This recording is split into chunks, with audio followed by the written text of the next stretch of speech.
Okay, welcome and good to have all of you here. Just got to Germany and it's good to be here in Frankfurt. Okay, and I want to talk about something very important. Why the poor will remain poor. Okay, until mindset is fixed. Okay, so let me start by saying, tell me your name and the city you're watching me from. I'll welcome all of you, and I'd love you to please share this video and get all your friends in here. So let me start by showing you, this is Frankfurt, Germany. Okay, and you can see beautiful city. You have a plaza, Skyline Plaza there. Just a few minutes from here. I'm not sure if I have time to go watch a movie. A couple of movies I would love to watch, maybe when I get to the US, right? But pretty much really a lot of projects development here. Germany is the largest economy in Europe. Okay, and of course most of the people do not even believe God exists. So the question is, Germany economy is $26 trillion. So why does Germany have a good economy? Nigeria, we are very religious, we're very prayerful, and we have a terrible, terrible economy. Now remember that Germany fought World War II and lost. And that in itself has an implication on Germany. But why is Germany the largest economy in the whole of Europe? Debbie chatting from Nigeria, Edo State. Thank you, Debbie, for joining. Please, as you're joining, tell me your name and your city. Okay, your name and the city you're joining me from. So I want to look at that topic, and I think it's important to have those kind of conversation at this phase to change our mindset as a people. Okay,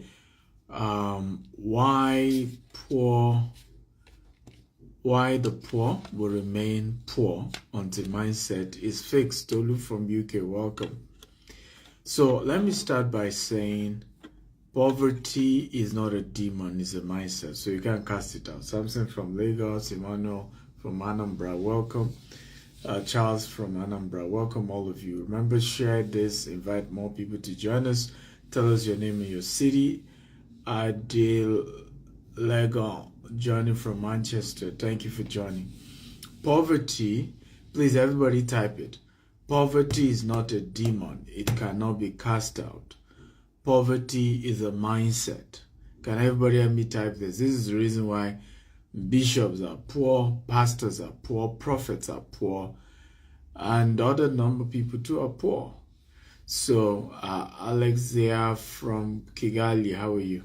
So poverty cannot be cast out. It's not a demon. Sickness is a spirit, and you can cast it out. And we've seen that in the Bible where certain people were sick, particularly those who had infirmity, in the case of the guy who was practically mad, and demons were cast out of him and he was healed.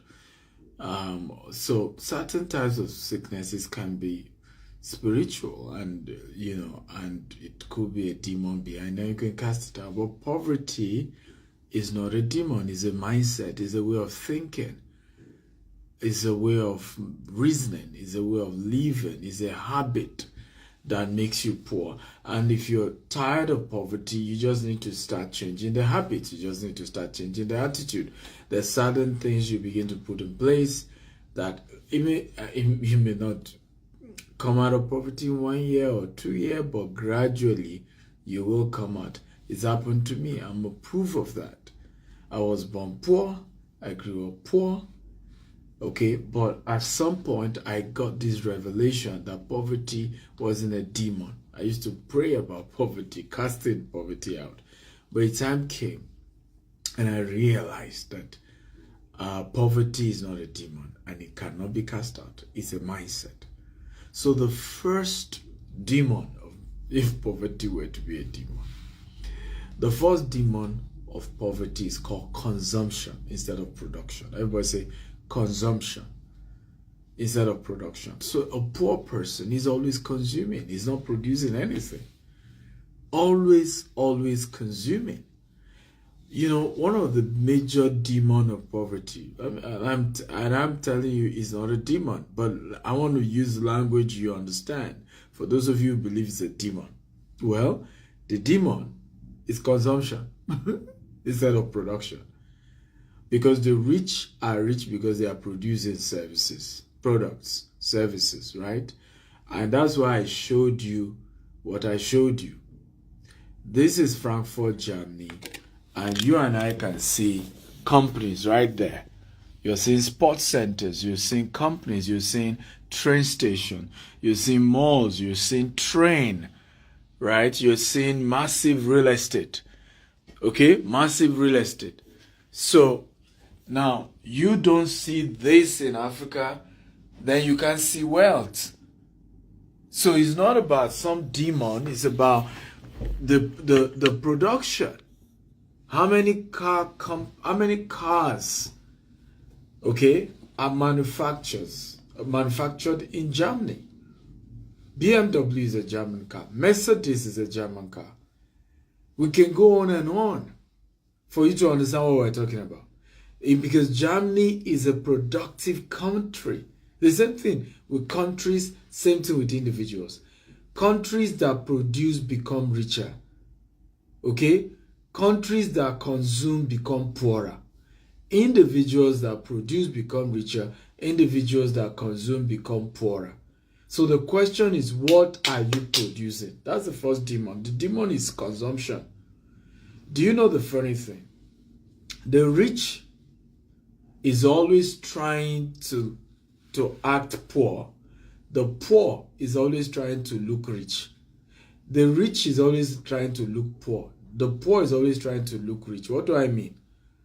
How many rich people do you see with designers? And by the way, don't get it twisted. Celebrities, star athletes are not rich. They are self-employed. Okay? They are earning what we call active income. And the day they stop that sporting game, the day they stop the rap music, they become poor. This is the reason why a lot of artists have become extremely poor, because there's a lifestyle that being a celebrity exposes you to. Okay? And that lifestyle is a consumption lifestyle. It's a consumption lifestyle. Chain, gold chain.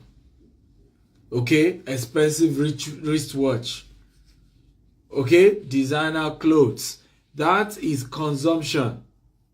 How many times have you seen Dangote on a designer? How many times, really?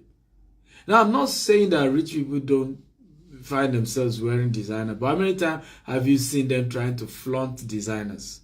How many times have you seen Tony Elumelu with a gold chain? You know, say, what? How much is this gold chain worth? They say it's worth $5 million.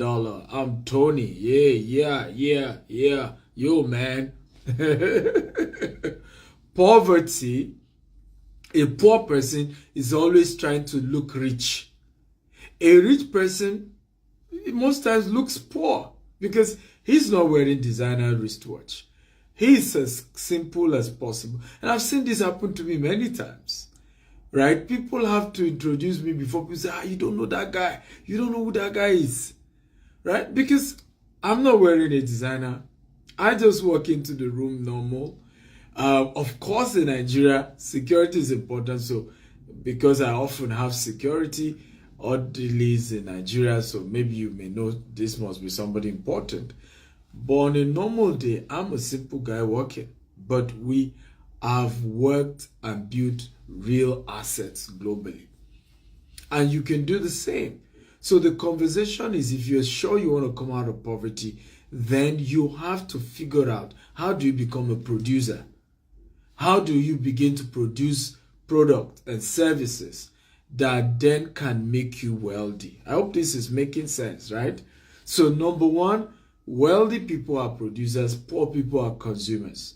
And once you keep having the consuming mentality, you can never be rich. Does this make sense? If it makes sense, just type it makes sense, it makes sense, it makes sense. Come on, guys, I need your energy here. Is this making sense? Because I want to really, really break down this poverty thing, because sometimes it looks mythical, but it's not mythical.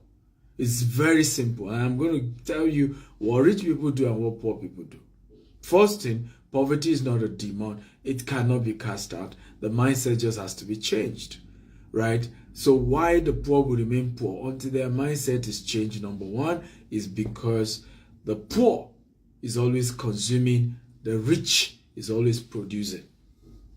So as long as you continue to produce, how many of us, let's be honest, right? How many of us, let me see your hands up, let's be honest, have seen a rich person, and maybe they hurt you. Maybe the rich person was your former employer.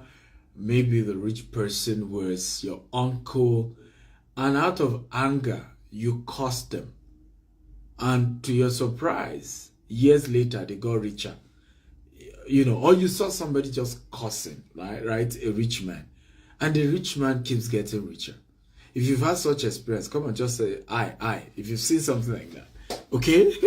Because you will literally see people cursing rich people and thinking that their curse words and the curses will catch those rich people and they're going to become poor. And to their surprise, they keep seeing those people become richer.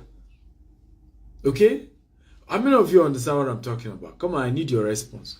The simple answer to that is that as long as the rich man continue to produce, whether you like him, whether you hate him, whether you curse him, he's going to keep getting richer. Meanwhile, the person cursing here and there, insulting and using curse words and cursing here and there, as long as he continues to consume, will remain poorer. And the person he's cursing every day keeps getting richer. So wealth is not really about your emotions. It's about whether you're a producer or you're a consumer. Number two, which is very, very important, okay, is that poverty is staying in your comfort zone. Wealth is coming out of your comfort zone. And how many of you have noticed how hardworking, and when I say rich people, I'm talking legitimately rich people. It's important that you know that there are certain people that you call rich, but they're not really rich. They stole money, right? And you will soon know, once they leave that public office, they're going to be poor again.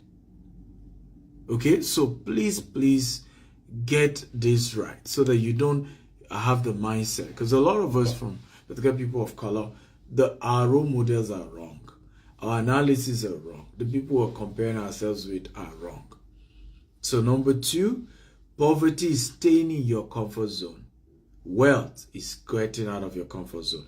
Now, how many of you have noticed how hardworking some legitimate rich people can be? And sometimes you will be asking yourself, why are they still working this much? These guys are rich. Come on, have you had that such experience? Talk to me, guys. You literally will see a rich man is still in his office 10 p.m. He's having meetings on Saturday. He's working on a Sunday, right? And then you see an average worker, okay? He cannot wait. Thank God it's Friday, you know. Thank God it's Friday. And he's on Friday, you know, once it's 4, he's already putting his bag beside him. Okay? He's ready to go home.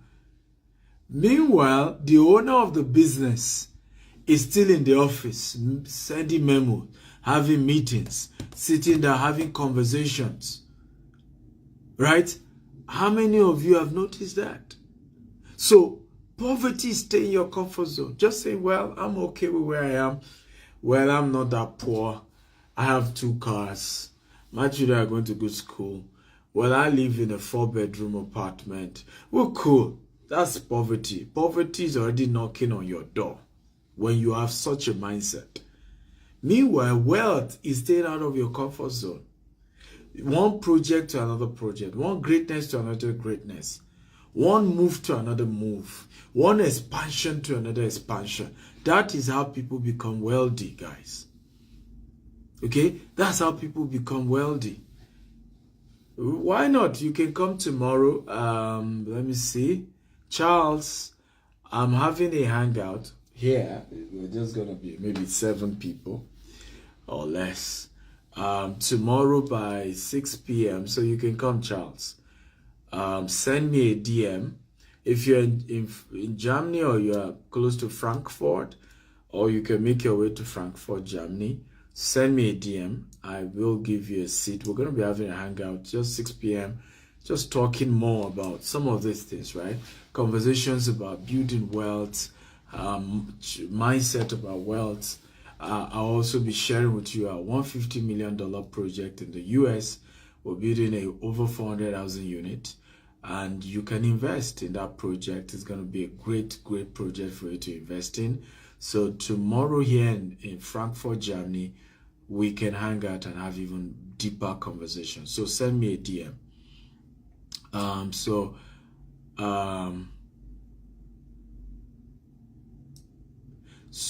somebody said, how about getting ripped off from real estate companies?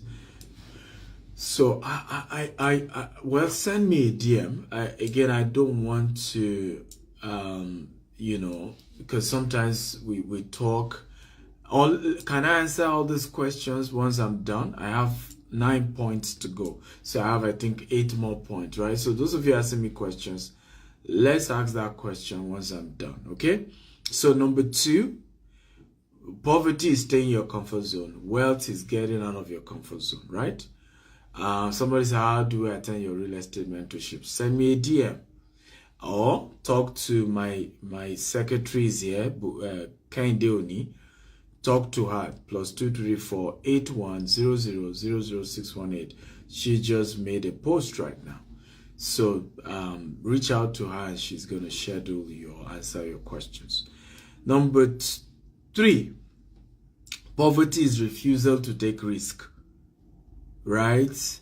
And win or lose, the bravery to face the losses. That's poverty. These are how people remain poor.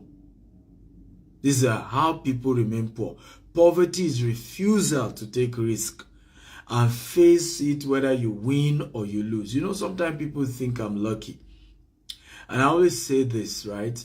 A successful man is lucky, says the poor man who refused to take risk. In other words, says the lazy man who refused to take risk. Because whenever you refuse to take risk, you think those who took risk and won are lucky. But the risk was available for all of you to take anyway. So the question is, why didn't you take the same risk? Somebody bought a land and then found gold on the land. And then you say he's lucky. Why were you also not buying land? The chances that you find gold at some point is also very close. Somebody found oil on his land. The point is, why didn't you risk, that? The chances that you could have been lucky yourself. There's a story I never forget of a woman who was into fashion, and she used to sew for people, including the wife of the president. Okay? And at some point, it was an opportunity for people to apply for oil well, but it was risky because you were just going to be paying money. There's no guarantee they're going to find oil where, you're paying for. But this woman took the risk. Eventually, she struck gold. She's not the richest black woman or the richest woman in Africa, Alakija. Now, you could have been, existed during that time when this was in the 80s, right? Many women saw the opportunity. Many men saw the opportunity, but did not apply for the oil well. They did not apply. And did not take the risk of keep looking for the oil well for over 10 years before they struck the oil. So now you can look at the woman and say she's lucky, but what happened to when she kept at it, when she kept at it, when she kept at it? So poverty is refusing to take risk and facing the consequences of whether winning or losing. It's all about risk. I'm taking a risk now, buying a 40-acre in Texas, Katy, okay, working towards building a over 400,000 unit on it is a risk I'm taking, ladies and gentlemen. There's a chance that America can pack up tomorrow. It's a risk. There's a risk that I could fail. But there is also a risk that I could win big. And this could be one major thing that will change my business career forever. This could be the beginning of me owning assets worth over $5 billion in the next 5 to 10 years in America alone. This is that deal. But I have to take the risk, guys. I have to take the risk. So should you as well. If you now want to, if you're serious about becoming rich.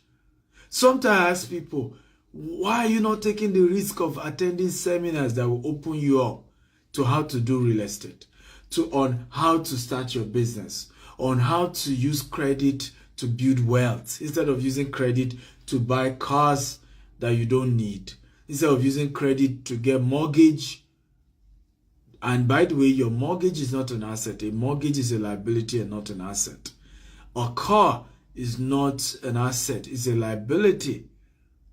Okay? It is the car you use for Uber that is an asset. It is the house that you rent out that is an asset. I'm building over 400,000 units now in Katy. That is an asset. I'm not leaving the house. I'm going to be selling those houses. That's an asset. I'm going to be renting some of those houses out. That's an asset. And that's how you build wealth. So the question, ladies and gentlemen, is poverty is refusing to take risk. Poverty is you saying, oh, what if I fail? I don't want to take the risk. That's poverty. Wealth is that I'm going to take that risk. I will win some and I will lose some. Are we learning? If you're learning type, I'm learning, I'm getting value. Come on. I love a very interactive class, and please share this video. Invite more people to join us. Number 4. This is very powerful. Poverty is analysis leading to paralysis. Number 4. Poverty is analysis leading to paralysis. Kindly hold your question till I'm done so I can then answer all your questions. Number 4. Poverty is analysis leading to paralysis. How many of you have noticed that poor people will always give you 10 reasons why an idea will not work? Rich people will always tell you, chase that idea. Go for your dream. How many of you noticed that? Come on, talk to me, guys. How many of you have noticed that when you're with a rich man, and I'll give you an example. I'm telling you the fact. When I told Dr. Cosmos Maduka, here is this 40-acre in US, we're going to be building 400,000 units. This is my dream. Okay? Do you know what he said to me? He started showing me projects he's doing right now. Internationally. How he got a new company in Japan. A car company in Japan. He bought it. Right? And started sharing with me deals he was doing. This one is the first phase is 120 million. When we're done, we'll have made $500 million. This project is this. He was breaking it down, encouraging me to go ahead. And I met several rich people like that. Every one of them says, Stephen, this is the right thing to do at this moment. You need to take this risk because you're a Nigerian business.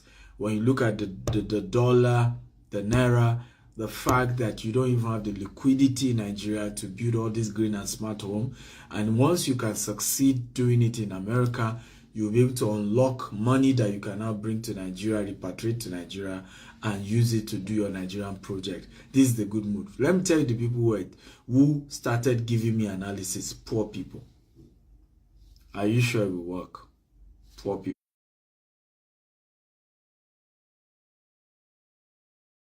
Right? And gave me Hello, are you there? What's going on? Can you hear me? If you can hear me, type I can hear you. If you can't hear me, type I can't hear you, because I can't see the video and I don't know what went. Why did the video just off itself? That's funny. Okay, the devil is a liar. the video just off itself. Can you guys hear me, guys? If you can hear me, type I can hear you.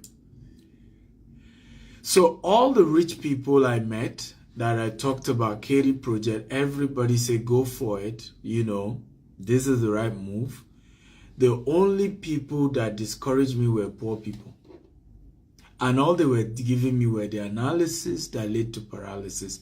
They were giving me stories of those who have failed. They were giving me what are the chances. They were asking all manner of questions, right? The rich people, and true story, but even when it comes to the investors, the rich investors, boom, they wire their money. The poor investors asked me, the only thing they didn't ask me was the death certificate of my late mom.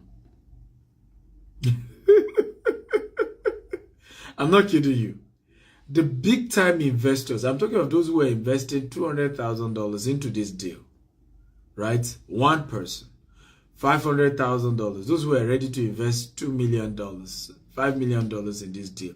All they were saying is that give me time or give me the details. I'll invest at this point or I'll come in at this point. No too much questions.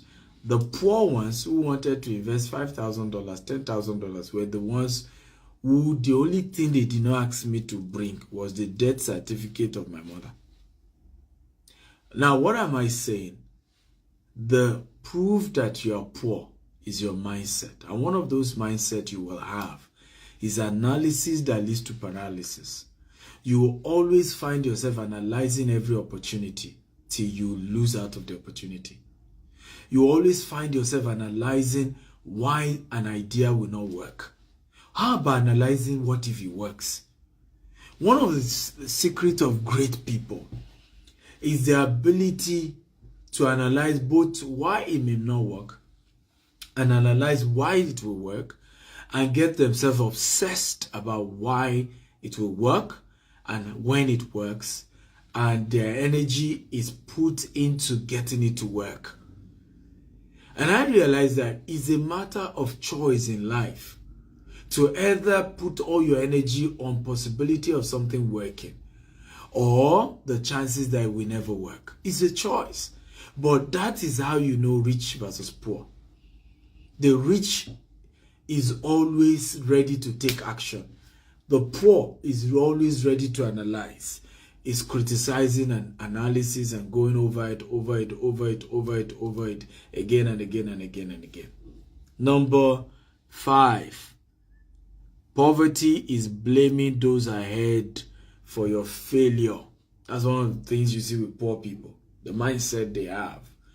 Blaming those ahead. The reason we are not making it is because our leaders are corrupt. But there are some people making it even in that corrupt country. The reason why we are not making it, how many of you have seen my video? For those of us in diaspora, if you've seen the video, and what people don't know is I don't live in Nigeria. A lot of people still don't know that. I do not spend, by law, if you don't spend, people don't know this. So I'm a diasporan. I own big time businesses in Nigeria. And how many of you have know that is what I did? When I realized I'm expanding internationally and I'm not going to be in Nigeria, I strengthened the leadership of our company.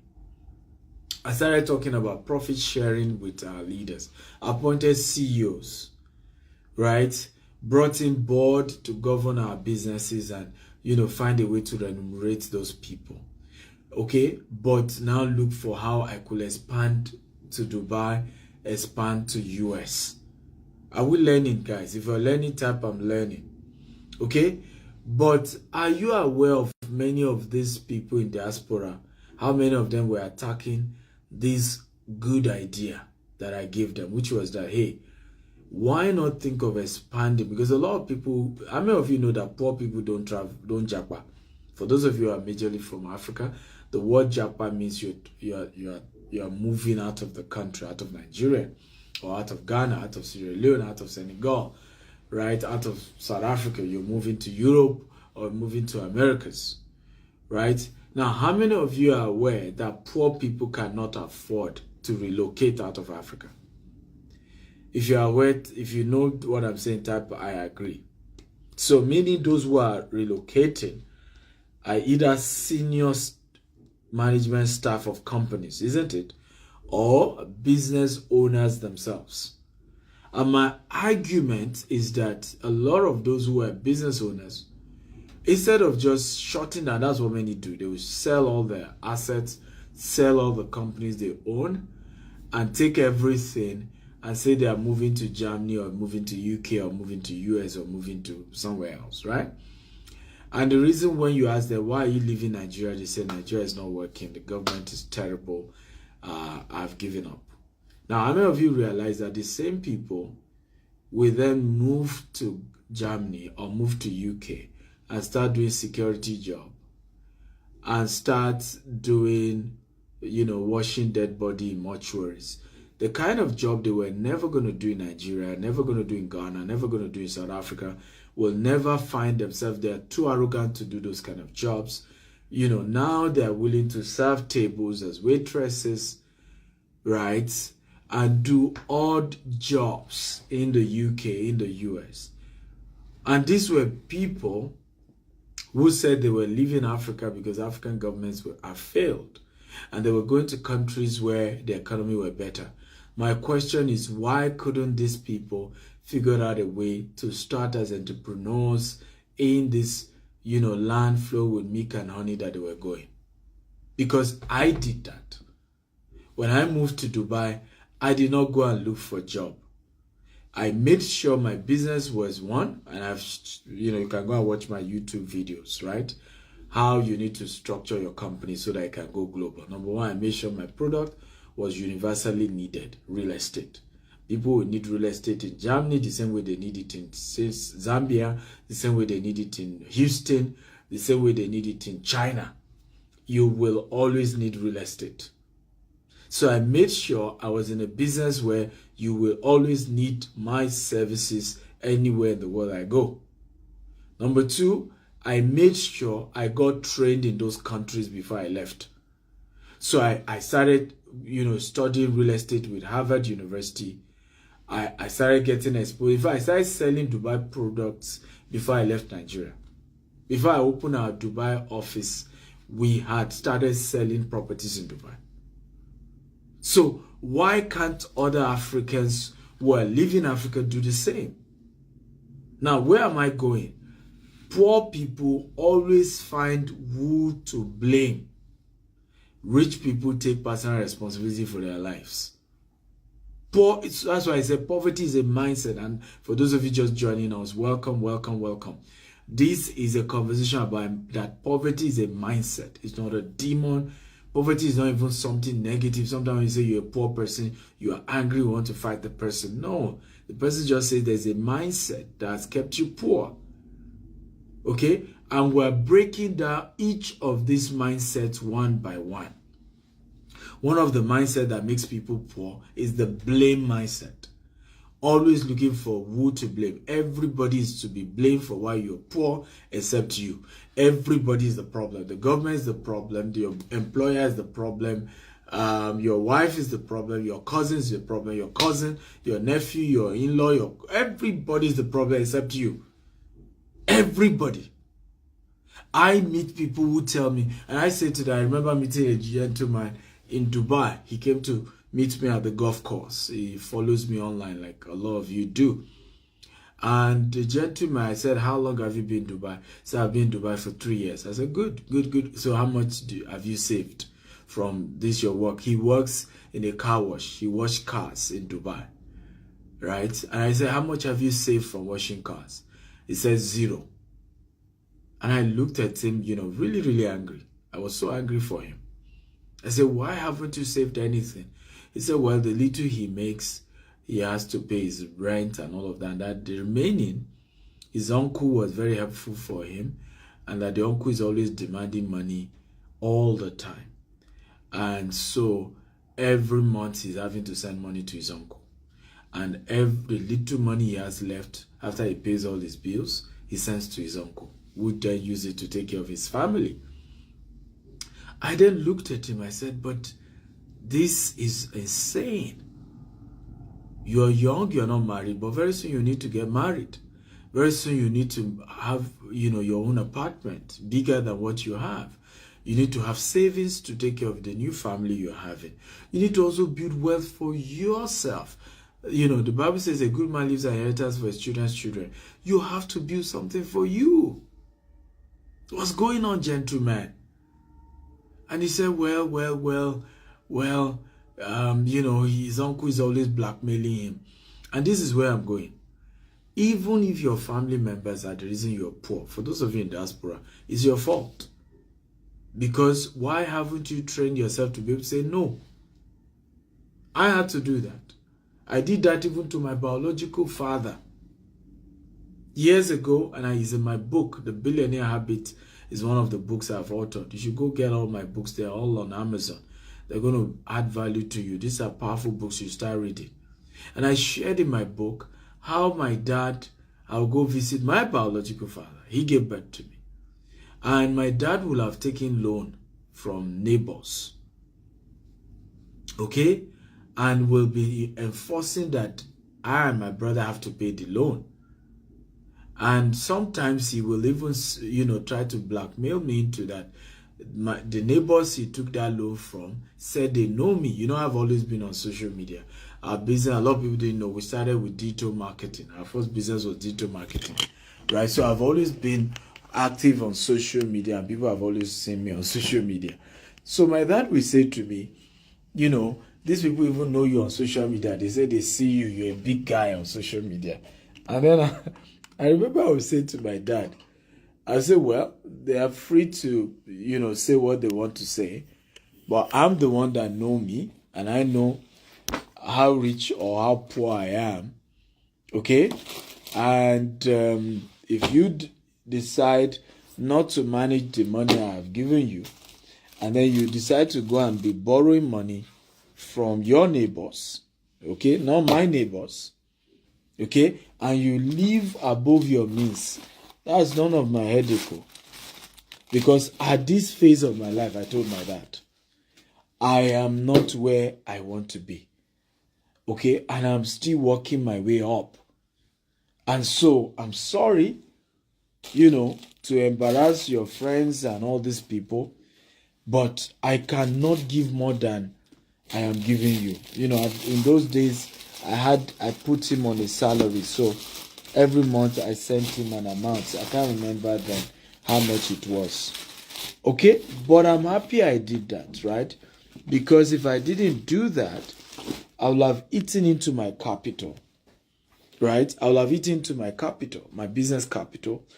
And today, right, you have been able to build him a house, and I've been able to buy him a car.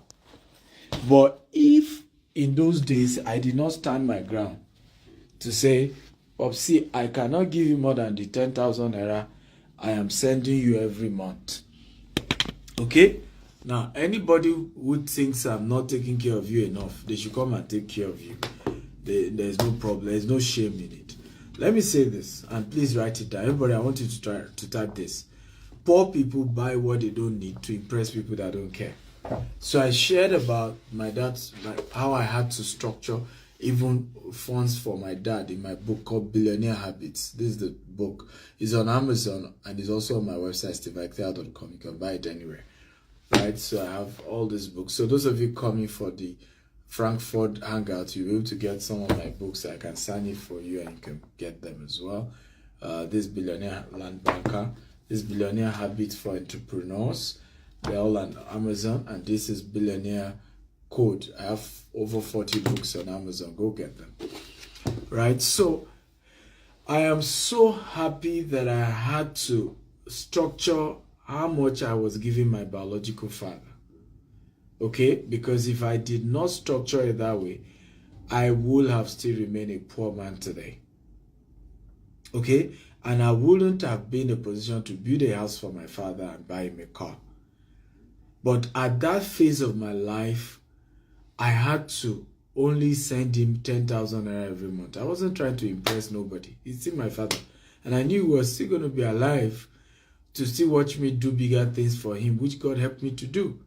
How many of you have been pressurized to eat into your capital because you needed to help family members? Come on, talk to me. Can you type here?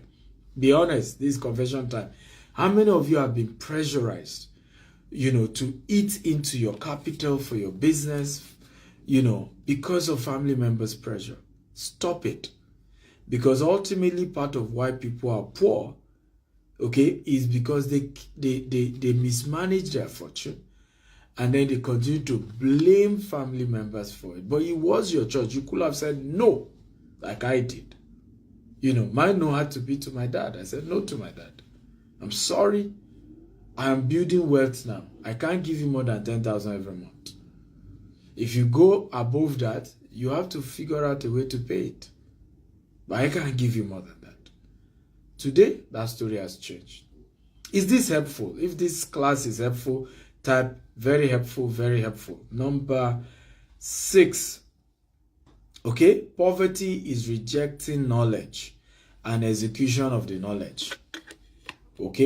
Poverty is rejecting knowledge and executing the knowledge that you get. What I have noticed about rich people, they suck knowledge like sponge, right? They suck knowledge like sponge. And no matter how rich they are still ready to learn. Poor people on the other hand, are very arrogant. Extremely, extremely arrogant. They know it all. There's nothing anybody can teach them. Here is Dr. Cosmos Maduka in my office. This was this week that just ended.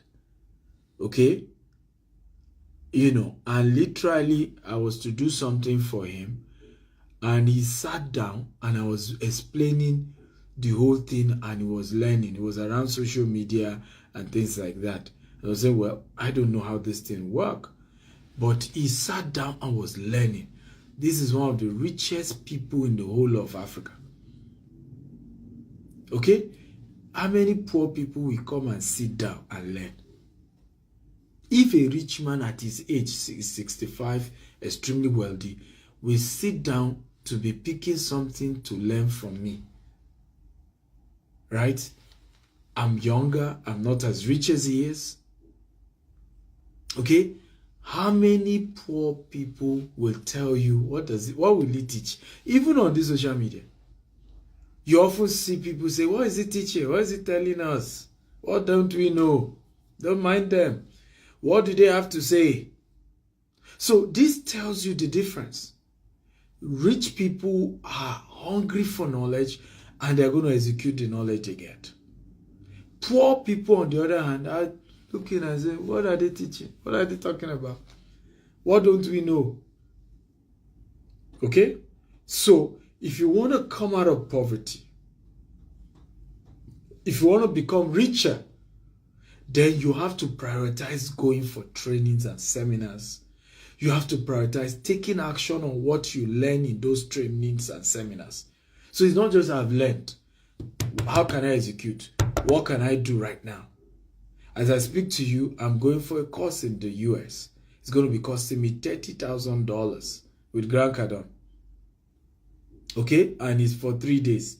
$30,000, a conference I'm going for. That's the difference, the rich and the poor. A poor person will tell you, why will I pay anybody $30,000? Is it God? But that's why you are where you are.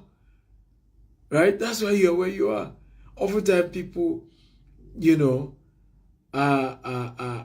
people always tell me, Dr. Stephen, I want to be as rich as you are. And I keep saying it over and over again. I'm grateful you want to be. I understand you want to be rich. I understand your dreams and your aspirations. But I'm sorry, those dreams and aspirations will not happen except you take your life seriously. Except you make moves that will change your story. You have to take certain actions. You have to turn your life around. You have to make moves that will make things change. But part of those moves is learning and learning and executing what you have learned. Number 7 or number 8, poverty is false evidence appearing real, and wealth is faith. Poverty is false evidence appearing real, and wealth is faith. For you to be poor, you must have always practiced fear. Fear. Just be scared. You have what it takes, but you're just scared. You just can't make the move. You just can't take action. You're just always scared. And that's why you remain poor. But the rich is ready to make move. The rich is ready to take action. That's the difference, ladies and gentlemen, between the poor and the rich. The poor will never take action. He's always scared. Dr. Stephen, I'm scared. Oftentimes people reach out to me and say, Dr. Stephen, I want to do real estate. I want to invest in real estate. I'll be okay. Well, we have this project is $1 million, or this project, is $100,000. And you see some of them say, but Dr. Stephen, I'm scared. What if I lose my money? I've been cheated before. I lost my money 2 years ago. I did this. You know what I always tell those people? My answer is always the same. If you are scared, don't do it. You know why? Because fear always attracts calamity.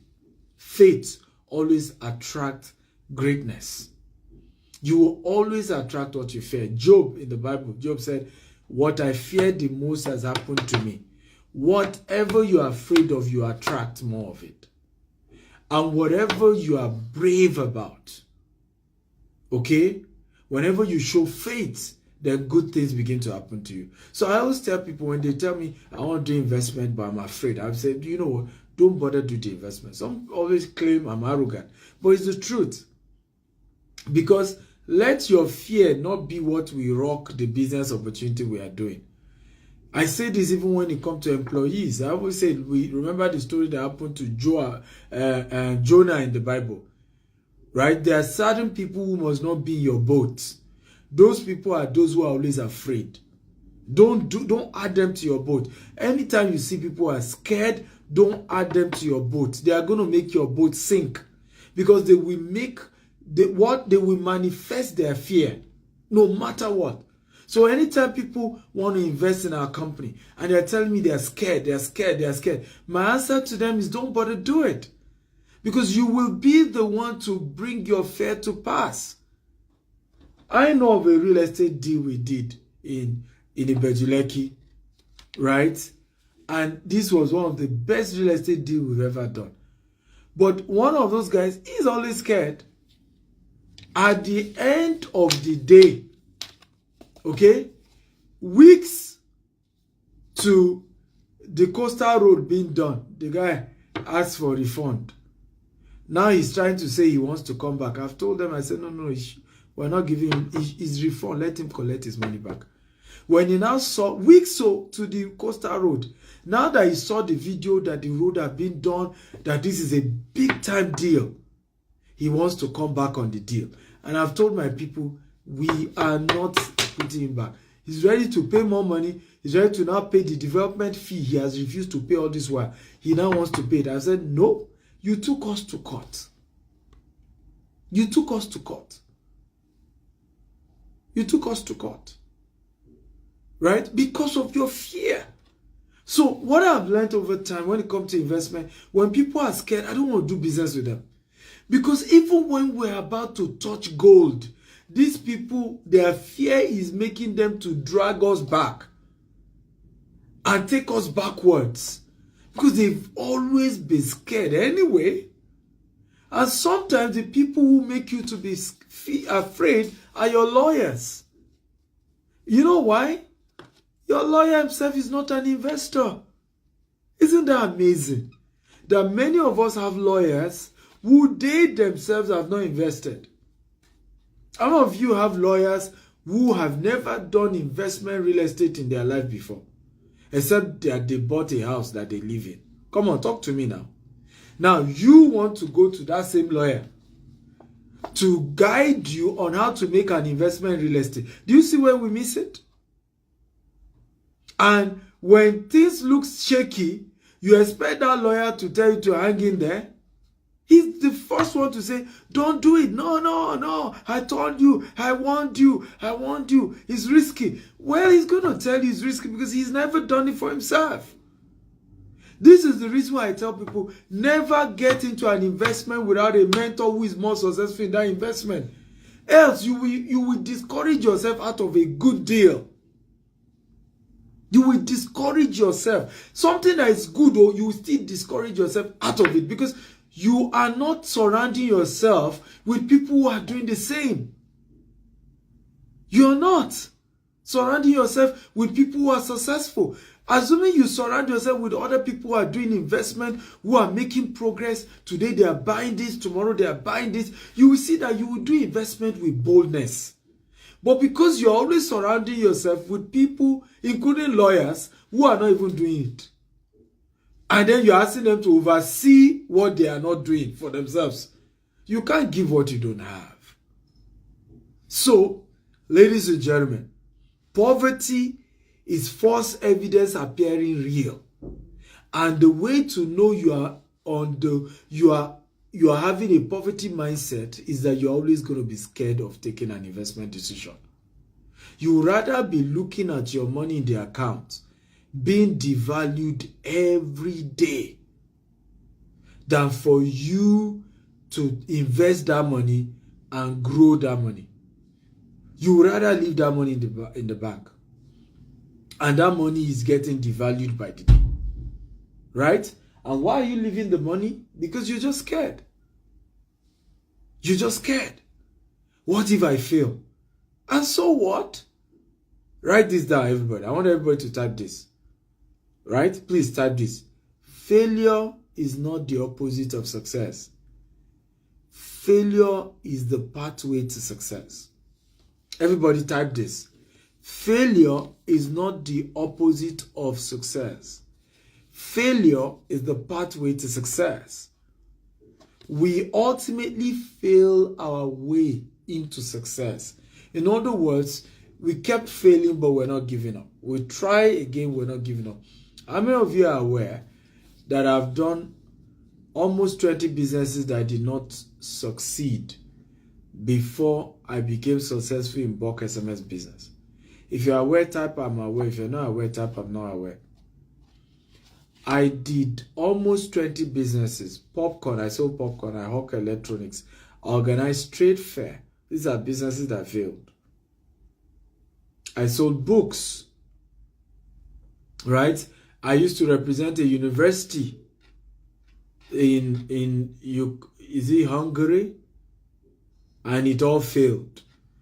I can go on and on and on. I used to own a magazine business. It failed. Okay? So I failed my way into success because I just refused to give up. You know, I failed today, then I start a new one. Then I keep doing it. I kept doing it till eventually I struck gold in bulk SMS business, digital marketing, and then real estate afterwards. So failure is not the opposite of success. Failure is the pathway to success. The road to success has failure boulevard. Everybody write it down. On the road to success, you will see failure boulevard, and you have to pass it. On the road to success, you will see failure boulevard, and you have to pass through failure boulevard to eventually get to that street called success. Please, everybody write it. On the road to success, you will see failure boulevard, and you must pass that failure boulevard to eventually get to the street called success. So, if you're always scared, if you're always afraid, you have totally cut yourself out of poverty, out of success. You have automatically put yourself on the line for failure. Number 9, poverty is lack of mentorship. Everybody writes it. Number 9, poverty is lack of mentorship. Anytime you see people who have failed and who are poor, they lack mentors. And I'm saying mentors in their field, not spiritual mentors. Mentor on this topic wealth. Mentor on the topic riches. Mentor on the topic money. They lack it. Anytime you see a man that has failed, he does not have a rich mentor. He does not have a mentor teaching him about wealth.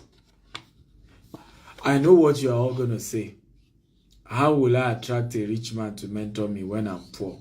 Well, how did I attract one? I serve them. Every rich man has a problem. There's always something you can do for a rich man that will get that rich man to put you in their corner. There's always something, there's always a way you can serve a rich man that he will be willing to give you what he knows in exchange for the service you are giving him. That's it. And even for Dr. Cosmos Maduka, I just told you now, I've never paid him to mentor me, but I serve him. I run errands for him. I run things for him, some I can't tell you in public. Okay? And in exchange, he gladly opens his door to teach me one or two things. I don't go to him to ask him for money. I've never asked him for money. Okay? But I need his counsel. I need his wisdom. I need what he knows. He's had over 40 years doing business and he survived. Okay? So, always remember that the reason you don't have a business mentor is not because rich people don't want to mentor you. The reason you don't have rich mentor is not because rich people don't want to mentor you. Every one of you must have a millionaire in dollar mentoring you if you are really serious about becoming rich. Okay? Let me say it again. Every one of you, if you are really serious, okay, I want to be rich, I hate poverty. If you are really serious about being rich, you must have a multi-millionaire who you have gone to meet to say, can you mentor me on how to be a multi-millionaire in dollars? You have to do that. I have had to do that. I'm still doing that. I'm even doing it with multi-billionaires. And some of them I'm paying my way. Grant Cardone, I'm paying my way to learn from Grant Cardone. I'm paying another $30,000 this coming week for his conference. There were some other mentors I don't pay, but I serve them. Right? I use the skills that I have to provide service for them. Right? Some I went to volunteer in their company without being paid. Just so that I can get access to their methodologies and learn from them. So you can always attract mentors. You can always get people to mentor you. You can always get rich people to mentor you. All you need to do is serve them. You know, I've had several people who are pastors, spiritual pastors, big time pastors, who when I visit their cities, they come pick me themselves from the airport. And sometimes their members are shocked. My papa has come to pick Dr. Stephen. What's going on? And these are people who have drivers. But you know what they are doing? They are saying, that is my own way of serving Dr. Stephen to teach me how to make money in real estate sector. I know a pastor, when he told me he wanted to start making money from real estate, he wants to work on his wealth. And because of the way he approached me, was so humble. In fact, he's in the city he pastors, is one of the top 5 pastors with the largest congregation. Right? And he paid for my seminar, and he was so humble about it. So I said, man of God, I'm not going to charge you. I'm not going to charge you. And I started mentoring him. Today he owns more than 20 short-let apartments in a city where he pastor, where he's making money from those shortlets, and so many other strategies he picked from our mentorship session. But guess what? The way this person serves is that whenever I'm around, he comes picks me. He makes sure I'm comfortable. Right? I remember one day I was to speak in a place and he decided to drop me there. Right? When I came out, when the person who was hosting me at the conference opened the door and saw this man, he went flat, prostrating. Daddy. You know, if he abandoned me, that was his guest. Okay, I'll focus on my driver.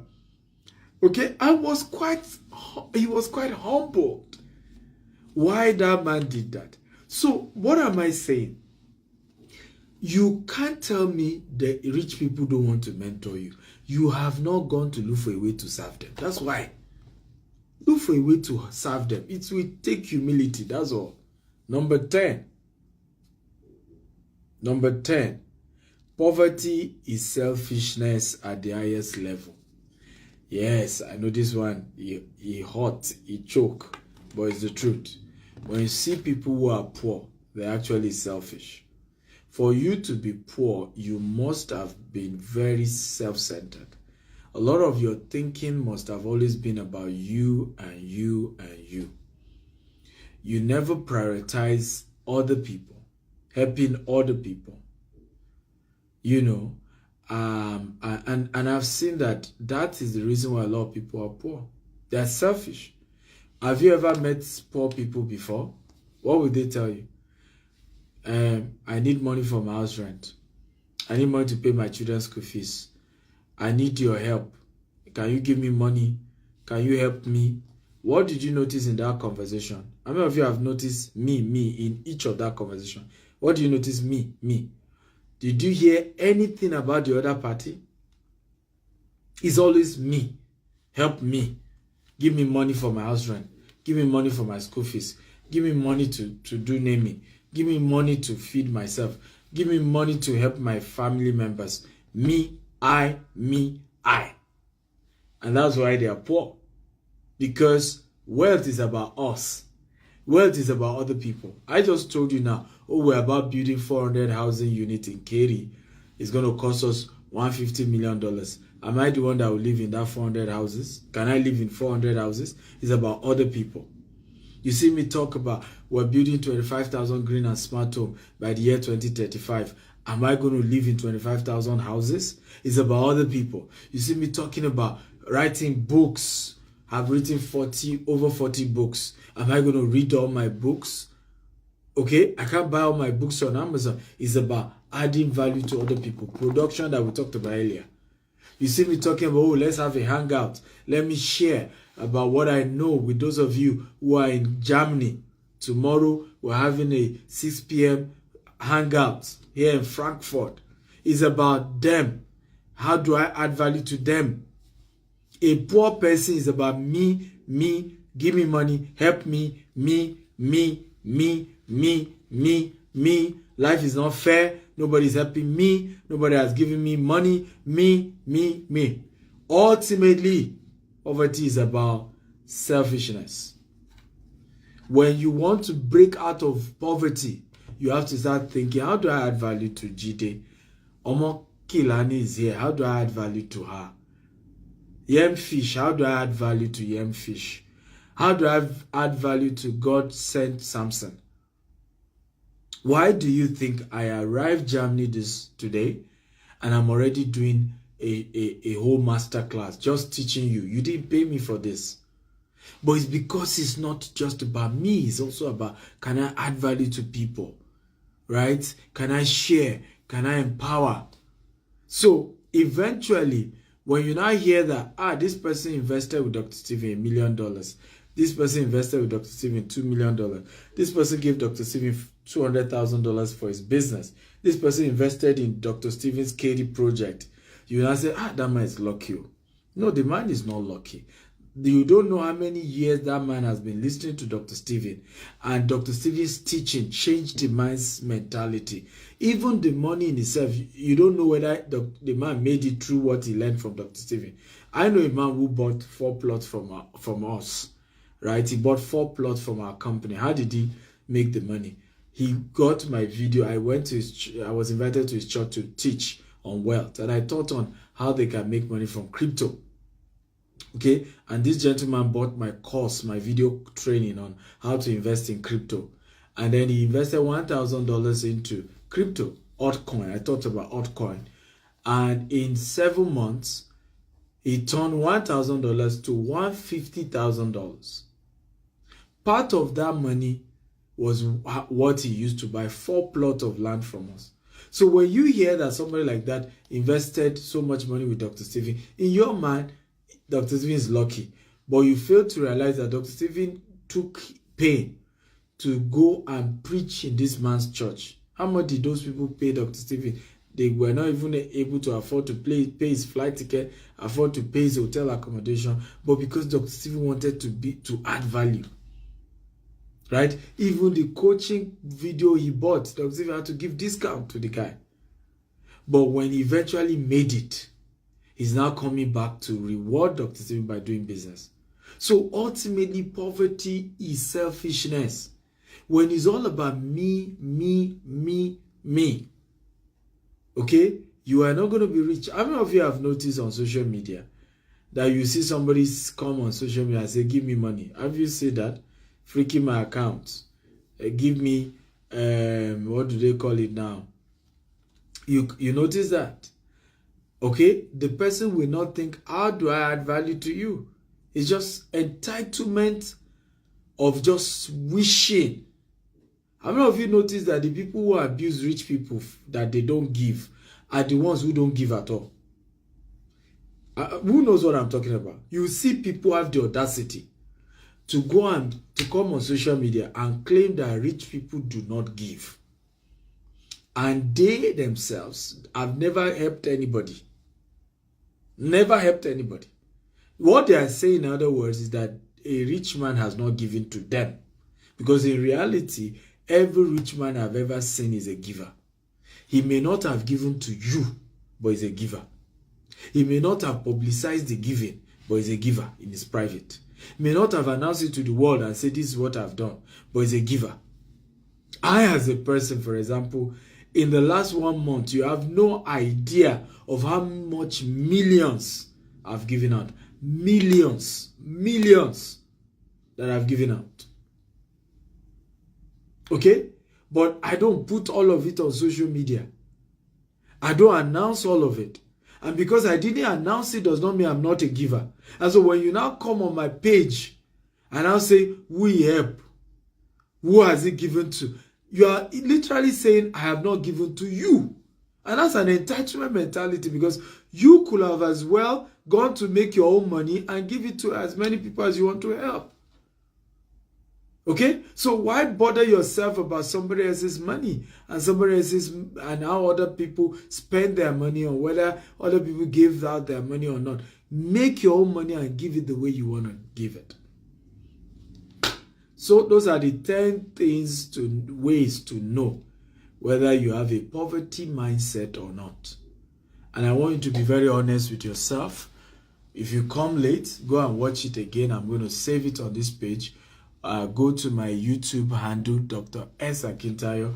You'll be able to watch the 10 signs of poverty. Right? If you have any of it, begin to work against them. Begin to work. Because I also had these 10 things in my life when I started. But once I knew I had it and they were the reasons why I was poor, I worked hard to overcome those poverty mindset. And today I now know that poverty is not a demon. It cannot be cast out. Poverty is a mindset. And you can only overcome poverty by having the right knowledge and then working hard on delivering yourself from those poverty mentalities that you have. Are you blessed today? Come on, if you're excited about today's session, show some excitement. Guys, show some gratitude. I've just spent over an hour with you for free. Show some gratitude, guys. Come on, come on, come on. It's part of what I teach people, that one of the poverty signs is that rich people are very grateful. Poor people are never grateful.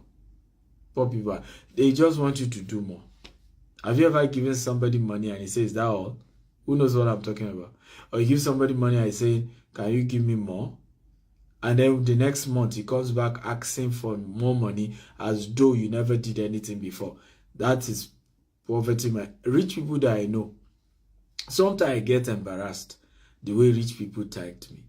There's a man I did a portrait picture for. This man is what, let's not say what, but does business, transactions into oil business. does transaction at least to the tune of tens of billions of dollars because it's into oil.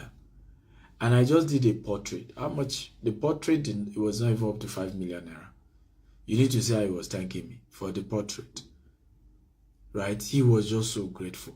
Now, this is a man who can just do it like this. But rich people are grateful for every little thing. Poor people don't care. Right? Someone is asking, when will I be in the US? I will be on Sunday. I'm having a hangout for all of you in Washington, Maryland, DMV area. I'm having a hangout just like this on Sunday. And then I'm having another one in Florida. Then I'm having another one in Houston.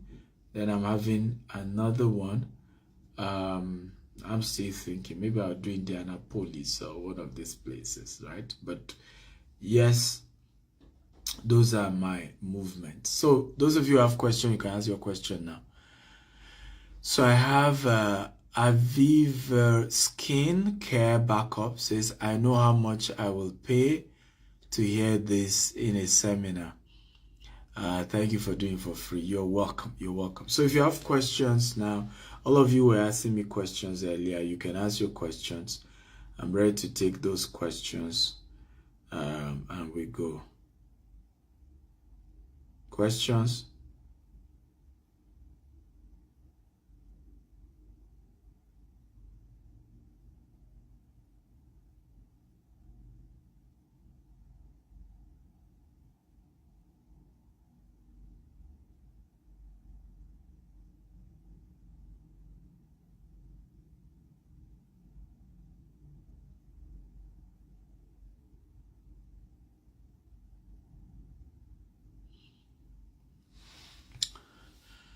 Let me see. When are you coming to Manchester? Well, I don't have plans yet. Maybe June, July. I might be there. You said something about mentorship. How about a person like me that needs a mentor and is ready to serve but can't get one due to locality? There are always mentors, right? So my argument is that every locality has its own mentor. Sometimes, like I always say, people don't buy the best product, they buy the best known product. In every locality, there are always good people that can mentor you. You just need to do more research.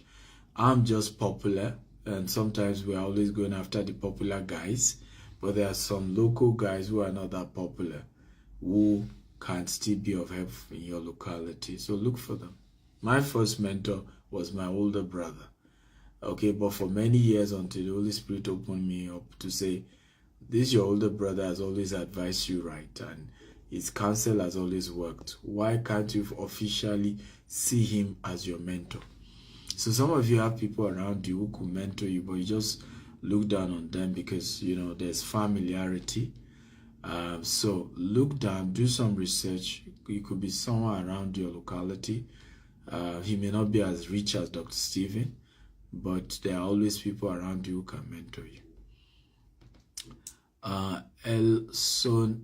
Sona Adeboye says, thank you so much for giving this lecture for free. I know how much this might have cost if I'm to pay. You're welcome. My Biala says, sir, there's provision for small investors like $5,000. Unfortunately, we don't have provision for $5,000. Maybe other new project we will make room for $5,000. It's a $150 million project. How many $5,000 we will amount to? The what we are raising is $45 million, but how many $5,000 will get you $45 million? So I think that might not work. But if you can get up to $10,000, we'll see what we can do.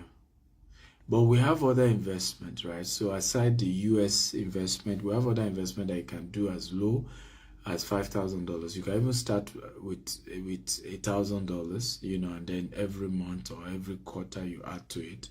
So send me a DM, including who is asking for $1,000. Okay, send me a DM, Afure Okoji. Send me a DM and our team will talk to you and look for opportunities, right? Ruth Wavy says mindset adjustment sure is key. What is key? What keeps you constantly going? Very good question.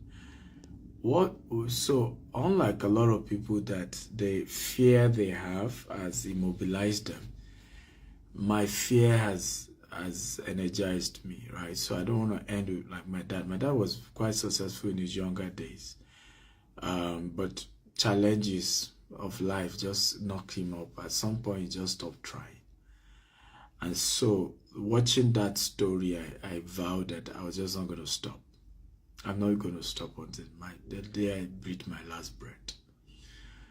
So my fear is not to end up like my dad, waiting for his children to feed. And that has driven me. I weaponize my fear to a source of energy to keep going. Sir once says mortgage is a liability, not an asset. Explain. Yes, because the mortgage you get, you live in it. Right, so any mortgage you live in is not an asset, it's a liability. It's the mortgage that you get and you are renting it out, and your tenant is the one paying for your mortgage. That's an asset. But guys, if you can make sure that your tenant's monthly rent is even a bit more than what you're paying as mortgage, so now your tenant is paying the mortgage and you're getting a little on the side. So it is only what is bringing money to you that is an asset. Anything taking money from you is a liability. Okay? So a mortgage, the house you live in, is not an asset, except you turn it to a tool, Airbnb, and the house is not bringing money. Okay? Abdul, say, what stage should you be giving back when you're still building? Well, when you are still building, you have to reduce what you are giving, right? You have to give the least you can. It is when you have gotten to a level, and you will know if you analyze your profit margin properly, you will know. What we are saying is give at your level. So don't eat into your capital. Money that is not yours, you are touching it because somebody is about to die, or somebody is blackmailing you that they will die if you don't send them money. And so you dip your hands into your capital. Okay, remember, these are investors' money. It's not even yours. How do you differentiate between being a serial gambler and taking risk and not just jumping from one opportunity to the other? Beautiful. The difference is that you must, a risk taker has a mentor. If I tell people the way to minimize the risk of the risk is to have a mentor. So good risk takers have mentors who have done bigger things. So the mentors are guiding them and say, take this step, take that step. I also took it that time. And so that minimizes your risk. So yes, it's still a risk because it can still fail, but you have mentors who are guiding you, just like me.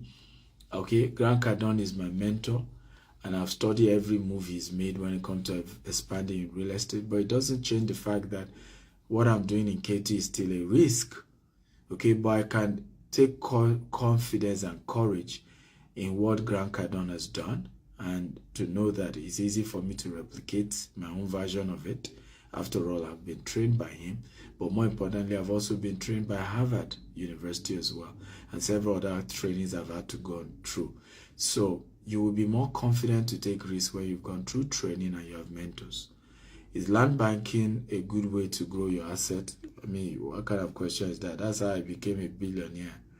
It was through land banking. The lands I bought, 1,000 plots, 300 plots, 5,000 plots, as low as $250 per plot. Today they are now going for $50,000 per plot, $100,000 per plot, $25,000 per plot. That's how I became rich. It's land asset. Okay? I love you all. Tomorrow I'm doing Ask DSA, so don't miss it. I'm just going to be taking questions. So get ready for it, and you can bring all your questions tomorrow. So I will take a lot more questions tomorrow. I love you all. I want to thank all of you for joining today's class. Remember to share this with your loved ones.